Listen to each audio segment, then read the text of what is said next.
எங்க சமூகத்துல அன்னைக்கெல்லாம் பெண் பிள்ளைகளை வெளியில் அனுப்ப மாட்டாங்க.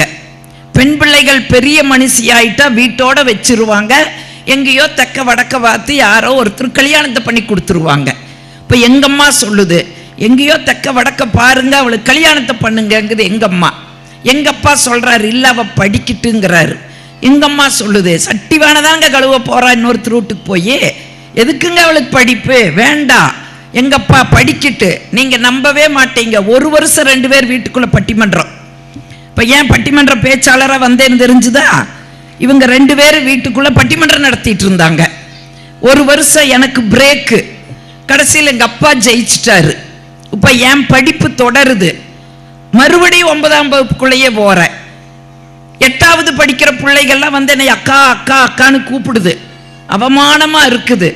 இருந்தாலும் எங்க அப்பாவுக்காக சகிச்சுட்டு படிப்பு தொடருது.